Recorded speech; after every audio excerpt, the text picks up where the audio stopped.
Hi, and welcome back to our class. I just want to give a little bit of context around some of the readings we're going to be looking at in this next section. These are three short readings. One is just an article about Melinda Gates. This is before the divorce from Bill Gates, but Melinda Gates, and she's actually she was doing work.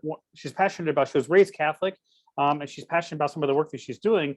But some of the work that she's doing is actually contrary to Catholic teaching. So what do we do with that? And then there's a couple of other pieces.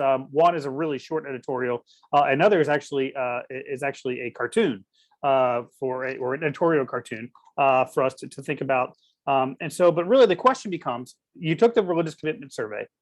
And so the question becomes, what happens if you meet a duck, but there's nothing duckish about it? So I had you watch the duck rabbit thing. And so what if I say I'm a duck? But I don't have feathers, I don't swim, I don't quack, I don't have a beak, I don't have web feet, and I'm not a bird. So am I still a duck? Just because I say I'm a duck, am I still a duck? And so how does this compare with some of our questions on religious commitment? Well, with religious commitment, if I say I'm a Catholic, but I don't believe in the transubstantiation of the Eucharist, I don't believe in the infallibility of the Pope. I don't go to church on Sundays as required it's the first principle of the first precept of the Catholic Catechism. So if I don't do X, Y, and Z that are apparently requirements to be a Catholic, can I still call myself a Catholic? And if not, who's to tell me that I can't call myself a Catholic? So we have these issues when we're looking at survey data. Is you have people that self-identify as one thing. And then when you ask questions later, you're like, wait a minute, you're not that one thing.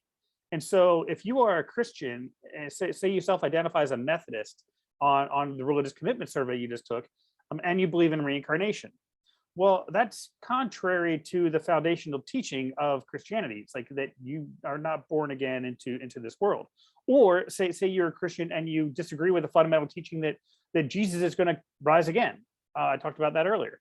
Or if you say you're a Muslim and you don't believe that the Prophet Muhammad, peace be upon him, was actually received the Quran from the divine. So what happens when you say you're one thing, but you don't act or believe or belong? You don't remember the three B's, three B's: belief, behavior, and belonging. What if you don't do the things that you say you're going to do?